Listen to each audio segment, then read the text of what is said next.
Pada materi video hari ini kita akan membahas tentang jenis-jenis saham. Nah, yang pertama adalah kita akan membahas tentang Bank BCA. Kita tahu bahwa Bank BCA saat ini memiliki citra yang sangat bagus di dunia persahaman, di mana dia mencapai penjualan tertinggi pada tahun 2019. Sebelumnya, apa sih itu BCA?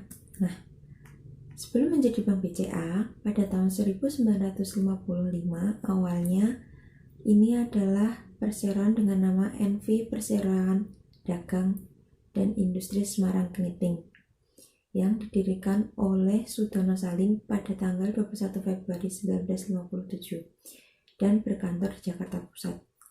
Nah, tujuannya itu adalah untuk melayani kebutuhan pendanaan bagi masyarakat pedagang kecil yang saat itu sudah membutuhkan suntikan dana dan sedang berkembang yang ada di Jakarta.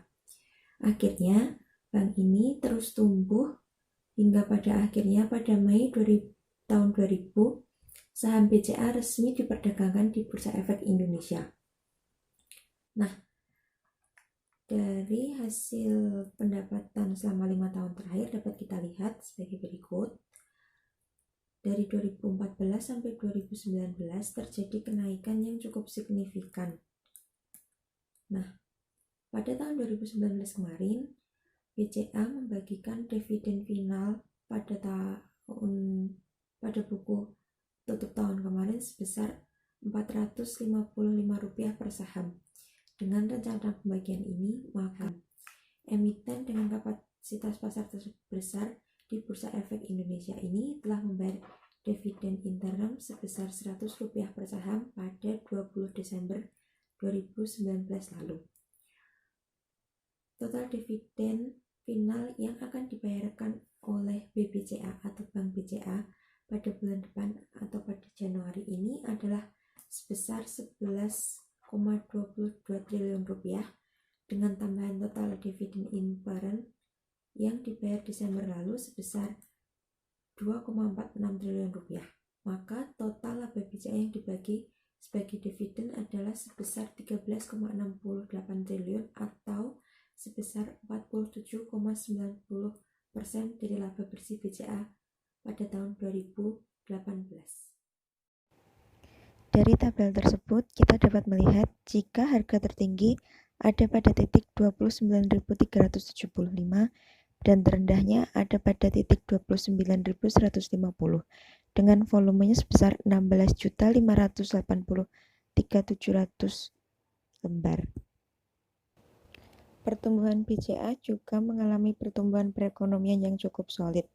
Dapat dilihat dengan pendapatan sebesar 530,6 triliun rupiah. Data keuangan BCA juga dapat dilihat jika mengalami kenaikan yang cukup stabil dan signifikan seperti pada gambar berikut. Dari sini kita tahu bahwa di tengah dinamika perekonomian, disrupsi usaha dan kecepatan perkembangan digital, BCA mampu mempertahankan pertumbuhan yang solid melalui pengelolaan yang profesional dan strategis. Yang selanjutnya adalah PT Indofood. PT Indofood Sukses Makmur Tbk atau dalam indeks disebut dengan INDF atau lebih dikenal dengan nama Indofood merupakan produsen dari berbagai jenis makanan dan minuman yang bermarkas di Jakarta. Perusahaan ini didirikan pada Agustus 1990 oleh Sudono Salim dengan nama PT Pangan Jaya Industri Kusuma, kemudian berubah nama menjadi Indofood Sukses Makmur seperti yang kita kenal sekarang. Perusahaan ini mengekspor bahan makanannya hingga ke mancanegara seperti Australia, Asia, dan Eropa. Pada tahun ini, PT Indofood mencatat kinerja yang positif dengan membukakan laba bersih sebesar 4,9 triliun atau tumbuh sebesar 7,18% dibanding tahun sebelumnya, yaitu pada titik 4,16 triliun.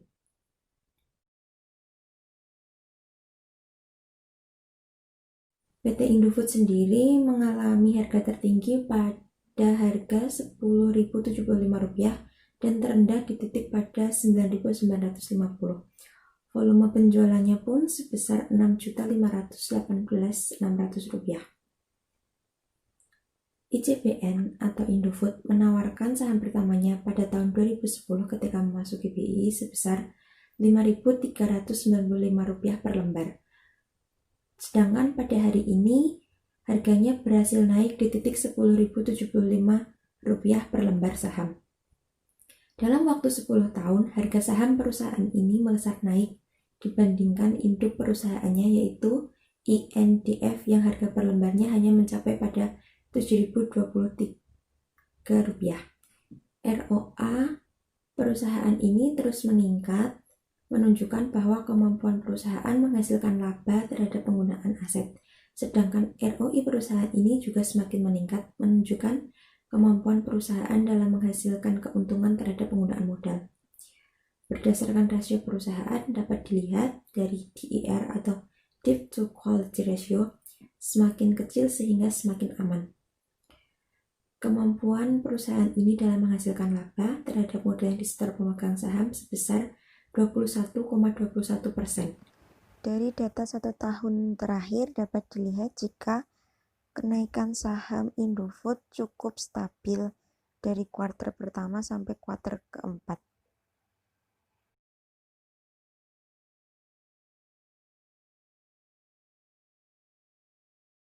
Dan yang terakhir adalah PT Telkom.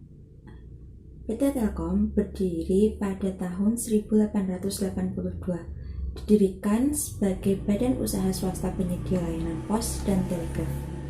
Layanan komunikasi kemudian dikonsolidasikan oleh pemerintah Hindia Belanda pada waktu itu ke dalam Jabatan Pos Telegraf Telepon atau PTT. Sebelumnya, pada tanggal 23 Oktober 1856, dimulai pengoperasian layanan jasa telegraf elektronika magnet pertama yang menghubungkan Jakarta atau Batavia dengan Bogor. Dan pada tahun 2009, momen tersebut dijadikan sebagai patokan sebagai hari lahir Telkom. Telkom sendiri merupakan salah satu BUMN yang 52,09% sahamnya dimiliki oleh pemerintah Indonesia dan sekitar 47,91% dimiliki oleh publik.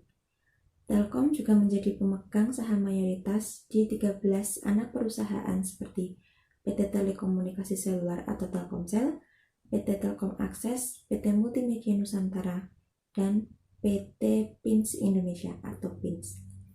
Direktur utama Telkom saat ini adalah Rirek Ardiansyah yang diangkat berdasarkan rapat umum pemegang saham tahunan Telkom tahun 2008 pada Mei 2019 kemarin. Saham Telkom sendiri tercatat masuk ke Bursa Efek Indonesia pada November 1955.